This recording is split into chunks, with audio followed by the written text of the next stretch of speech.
അപ്പോൾ വഖഫ് ബോർഡ് ഭേദഗതി നിയമം ഇപ്പൊ പാർലമെന്റ് അവതരിപ്പിച്ചു കഴിഞ്ഞിരിക്കുകയാണ്. പ്രതിപക്ഷത്തിന്റെ വലിയ സമ്മർദ്ദത്തെ തുടർന്ന്, ഇങ്ങനെയുള്ള വിഷയങ്ങളിൽ വളരെ സെൻസിറ്റീവാണ്, വലിയ സമ്മർദ്ദത്തെ തുടർന്ന് ഇപ്പോൾ അത് ജോയിന്റ് പാർലമെന്ററി കമ്മിറ്റിക്ക് വിട്ടിരിക്കുക. എന്തായാലും ബിൽ അവതരിപ്പിക്കുക തന്നെ ചെയ്തു. നമ്മളൊക്കെ വിചാരിച്ചതും മാധ്യമങ്ങൾ പ്രചരിപ്പിച്ചുകൊണ്ടിരുന്നു എന്താണ്, ഇങ്ങനെയുള്ള ഒന്നും ഇനി എടുക്കാൻ ധൈര്യപ്പെടുകയല്ല BJP എന്ന്. പൂർവാധികം ശക്തിയോടുകൂടി കഴിഞ്ഞ 2 ഭരണകാലത്തും എടുക്കാതിരുന്ന വഖഫ് അതൊരു കടന്നൽക്കൂട്ടിലെ കല്ലേറാണെന്ന് അവർക്ക് അറിയാമെന്ന് അറിഞ്ഞുകൊണ്ട് തന്നെ അവർ ധീരമായിട്ട് ഏറ്റെടുത്തിരിക്കുക. ഇത് അഭിനന്ദനീയമായ കാര്യം. ഇന്ത്യ ഭരിച്ച ഇതുവരെയുള്ള ഗവൺമെന്റുകൾക്കും ഭരണകൂടങ്ങൾക്കും കഴിയായിരുന്ന ഒരു കാര്യം. ഇപ്പോ ഇന്ത്യയിലെ ഭൂസ്വത്തിന്റെ കാര്യത്തിൽ 1ാം സ്ഥാനത്ത് റെയിൽവേ ആണുള്ളതെങ്കിൽ 2ാം സ്ഥാനത്ത് പ്രതിരോധ കാര്യാലയമാണ്, പ്രതിരോധ വകുപ്പ്.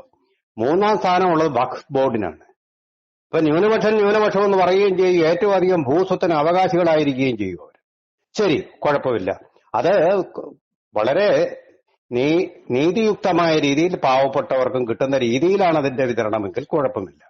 ഇതിപ്പോ ഉള്ളതെല്ലാം കൂടി അവർ നോട്ടിഫൈ ചെയ്ത് അവരുടെ സ്വന്തമാക്കുക എന്നുള്ള അധികാരം ഈ വഖഫ് ബോർഡ് നിയമത്തിലുണ്ട്.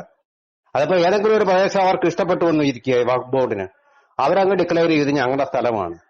ഇത് പാവപ്പെട്ട കർഷകന് പട്ടയമുള്ള സ്ഥലമായാലും ശരി, അവന്റെ അവകാശ ഭൂമിയായാലും ശരി, അവന് സ്വത്തവകാശമുള്ള സ്ഥലമായാലും ശരി, എന്താ അവർ നോട്ടിഫൈ ചെയ്ത് കഴിഞ്ഞാൽ പിന്നെ അവരുടെയാണ്. അതിന് ഒരു കോടതിയിലും അപ്പീൽ പോകാൻ പറ്റില്ല. അപ്പീൽ പോയാലും ഒരു സാധ്യതയില്ല. അതിന്റെ തീരുമാനം എടുക്കാനുള്ള അധികാരം വഖഫ് ബോർഡിനാണ്. അതാണ് ഇപ്പോഴത്തെ വഖഫ് ബോർഡ് നിയമം. ഇതിനെക്കുറിച്ച് ഇന്ത്യയിലെ ഒരൊറ്റ പ്രതിപക്ഷ കക്ഷിയോ ഏതെങ്കിലും ഒരു കക്ഷിയോ ഇതുവരെ ചർച്ച ചെയ്തിട്ടില്ല. കാരണം ഇതറിയാം, ഒരു വിഭാഗം ആൾക്കാരെ ഇത് ഗവൺമെന്റിനെതിരായി തിരിക്കും എന്നുള്ളത്. അപ്പൊ വോട്ട് ബാങ്ക് നഷ്ടമാവും, തോൽവി സംഭവിക്കും തെരഞ്ഞെടുപ്പിൽ. ഇതൊക്കെ അറിഞ്ഞുകൊണ്ട് വളരെ സുരക്ഷിതമായിട്ട് ഇതിൽ നിന്നൊക്കെ ഒഴിഞ്ഞു മാറി, ഇച്ഛാശക്തി ഇല്ലാതെ ഒഴിഞ്ഞു മാറി എന്തിനായി തലവേദനകളൊക്കെ ഉണ്ടാക്കി ഭരണം നഷ്ടപ്പെടുത്തുന്നത്. അപ്പോ ഈ പ്രീണനത്തിനു വേണ്ടി, മതപ്രീണനത്തിനു വേണ്ടി, ശരിയായ വാക്കതാണ് ഇങ്ങനെയൊക്കെ ചെയ്യുക. അപ്പൊ ഇത് കൊണ്ട് അവിടെ മുസ്ലിം വിഭാഗത്തിലെ പാവപ്പെട്ടവർക്കോ സ്ത്രീകൾക്കോ ഒരു പ്രയോജനവുമില്ല. കാരണം ഈ വഖഫ് ബോർഡില് സ്ത്രീകൾക്ക് പ്രാതിനിധ്യമില്ല, പാവപ്പെട്ടവർക്ക് പ്രാതിനിധ്യമില്ല. ഏതായാലും ധനികരായ മുസ്ലിങ്ങൾ മാത്രം അവർക്ക് ഇഷ്ടമുള്ള രീതിയിൽ ഇത് സ്വത്ത് ഉപയോഗിച്ച് ചെയ്യുക. ശരിയാണിത് പള്ളിയുടേത് എന്ന് പറഞ്ഞിട്ടാണ്. പക്ഷെ പള്ളിക്ക് ഇത്രയും സ്വത്ത് എന്തിന്? പാവപ്പെട്ടവനെ സഹായിക്കേണ്ട പള്ളി സ്വത്തുക്കളൊക്കെ പാവപ്പെട്ടവനല്ലേ കൊടുക്കേണ്ടത്?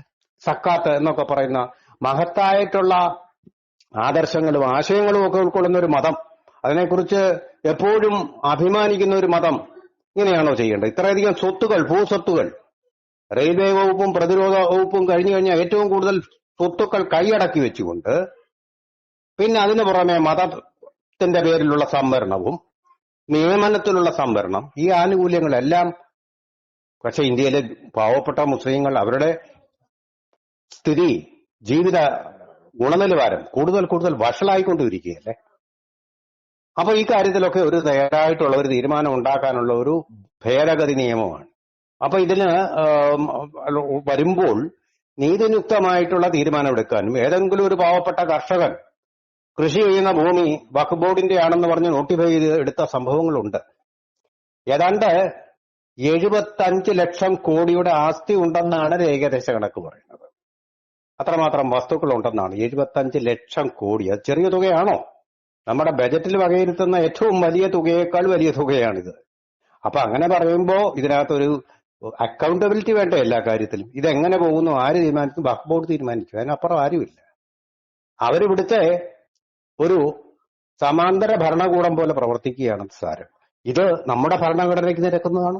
ഇവരെല്ലാം മനുഷ്യാവകാശങ്ങളെയും ഭരണഘടനയെയും കുറിച്ചൊക്കെ പറയുന്നു. തുല്യനീതി എന്നുള്ള നമ്മുടെ ഭരണഘടനയ്ക്ക് ചേരുന്നതാണോ? മതേതരത്വം എന്നുള്ള നമ്മുടെ ഭരണഘടനയിലെ പ്രിയാമ്പിളിൽ പറഞ്ഞിരിക്കുന്ന ആ നിർവചനത്തിന് ചേരുന്നതാണോ? ഒന്നുമല്ലല്ലോ. എന്നിട്ട് ഭരണഘടന മോദി ഭരണകൂടം ലംഘിക്കുന്നു പറയാൻ ലജ്ജയില്ലേ? ഇത് അവതരിപ്പിച്ച് ജോയിന്റ് പാർലമെന്ററി കമ്മിറ്റിക്ക് വിട്ടപ്പോൾ മുസ്ലിം ലീഗ് പറയുന്നത് ഇത് ഞങ്ങളുടെ വിജയമാണ്. JPC ധൈര്യമായിട്ട് അവതരിപ്പിച്ചു. അവർ വിചാരിച്ചത് JDയും TDPയും ഒക്കെ ഇതിനെ എതിർക്കുമെന്നാണ്. പക്ഷെ ധൈര്യമായിട്ട് പോകുന്നെങ്കിൽ പോകട്ടെ, ഞങ്ങൾ ഇത് അവതരിപ്പിക്കും. ഇതിനകത്ത് പ്രീണനമൊന്നും ഞങ്ങൾക്ക് പ്രശ്നമല്ല, പ്രക്ഷോഭങ്ങൾ ഞങ്ങൾക്ക് പ്രശ്നമല്ല. ഷാഹിനാബാദ് കലാപത്തിന്റെ ഒക്കെ പശ്ചാത്തലത്തിൽ പേടിച്ചിരിക്കുമെന്നാണ് വിചാരിച്ചത്. ധൈര്യമായിട്ട് തന്നെ അവതരിപ്പിച്ചിരിക്കുന്നു. ആ ധൈര്യമാണ് ഗവൺമെന്റുകൾക്ക് വേണ്ടത്. ബംഗ്ലാദേശിലെ കലാപം കഴിഞ്ഞതിന്റെ, അവിടെ ഭരണകൂടം അട്ടിമറിക്കപ്പെട്ടതിന്റെ തൊട്ടടുത്ത ആഴ്ചയാണ് ഇത് നടക്കുന്നതെന്ന് ഓർമ്മിക്കണം. അങ്ങനെ ഭയന്നിരിക്കേണ്ട ഒന്നല്ല ഈ ഭരണകൂടം എന്ന് പറയുന്നത്. നീതിയും ന്യായവും നടപ്പാക്കുക, മതം നോക്കാതെ, മുഖം നോക്കാതെ. അതാണ് ഇപ്പൊ ഗവൺമെന്റ് ചെയ്തിരിക്കുന്നത്. എല്ലാ രാഷ്ട്രീയ പാർട്ടികളും അഭിനന്ദിക്കേണ്ടിയിരുന്ന ഒരു കാര്യമാണ്. എന്തിനും ഏതിനും മതപ്രീണനം എന്നുള്ള ഒരൊറ്റ മന്ത്രമല്ലാതെ ഒന്നുമില്ലാത്ത പാപ്പരായ ആദർശവും കൊണ്ട് നടക്കുന്ന രാഹുൽ ഗാന്ധിക്ക് അതിനെപ്പറ്റി അഭിനന്ദിച്ചൊരു വാക്ക് പറയാനുള്ള ധൈര്യമില്ല. പ്രീണനത്തിന്റെ സ്വരത്തിലാണ് സംസാരിക്കുന്നത്. ഈ രാഹുൽ ഗാന്ധി, അതുപോലെ തന്നെ നമ്മുടെ CPM നേതാവ് പിണറായി വിജയൻ, മുസ്ലിം ലീഗിന്റെ നേതാക്കളൊക്കെ ഹമാസിന്റെ നേതാക്കളെ കൊണ്ടുവച്ചു വരെ പാലസ്തീനിൽ ഇസ്രായേൽ അവരുടെ പൗരന്മാരെ ബലാത്സംഗം ചെയ്തും കൊച്ചുകുട്ടികളെ കൊന്നും ആക്രമണം നടത്തിയ പാലസ്തീനിലെ തീവ്രവാദികൾ എന്നാണ് ഞാൻ പറഞ്ഞത്. അത് ഒരു ന്യൂനപക്ഷമാണത്. നല്ല ഒരു പക്ഷം ആൾക്കാര് അവിടെ ജനാധിപത്യത്തിൽ വിശ്വസിക്കുന്ന ആൾക്കാരുണ്ട്, യാസർ അരാഫത്തിന്റെ പിൻഗാമികൾ. പക്ഷെ ഇവിടുത്തെ തീവ്രവാദികൾക്ക് പിന്തുണയും പറഞ്ഞുകൊണ്ട് ബലാത്സംഗവും കൂട്ടക്കുരുതിയും കൂട്ടമായിട്ട് ബന്ധികളാക്കുകയും ചെയ്ത ആളുകൾക്ക് പിന്തുണ പ്രഖ്യാപിച്ചുകൊണ്ട് കോഴിക്കോട്ട് പോയി മീറ്റിംഗ് നടത്തി, ജനസദസ് നടത്തിയില്ലേ? എന്തേ തൊട്ടടുത്ത ബംഗ്ലാദേശിൽ അവിടെ നൂറുകണക്കിന് ഹിന്ദുക്കളെ കൂട്ടക്കുരുതിക്കിരയാക്കുമ്പോൾ ഇവിടെ ഒരു പ്രതിഷേധ ശബ്ദവും തൊട്ടടുത്ത ബംഗാളിൽ പോലും ഉണ്ടായില്ല.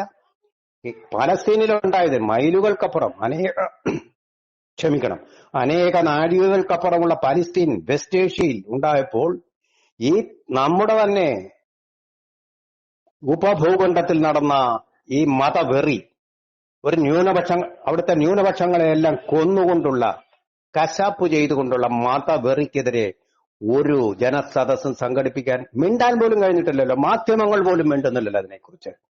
ബംഗബന്ധു ഷെയ്ഖ് മുജിബുർ റഹ്മാന്റെ പ്രതിമ വരെ അവിടെ വലിച്ചു തറയിലിട്ടു, അധിക്ഷേപിച്ചു. അതുപോലെ തന്നെ പച്ച ജീവനോടെ 21 മനുഷ്യരെയാണ് ഒരു ഹോട്ടലിലിട്ട് തീ കത്തിച്ചു കൊന്നത്. ഇതൊക്കെയാണ് ജനാധിപത്യം എന്ന് പറഞ്ഞുകൊണ്ട് ചില മാധ്യമങ്ങളും ചില ജനനേതാക്കളും പുറത്തിറങ്ങുന്നുണ്ട്. ജനാധിപത്യ വിപ്ലവം, ഇതാണ് ജനാധിപത്യമെങ്കിൽ ലോകത്തിന്റെ ഭാവി ഇരുണ്ട നൂറ്റാണ്ടുകളിലേക്ക് പോവുകയാണെന്ന് മാത്രമേ പറയാൻ സാധിക്കുകയുള്ളൂ.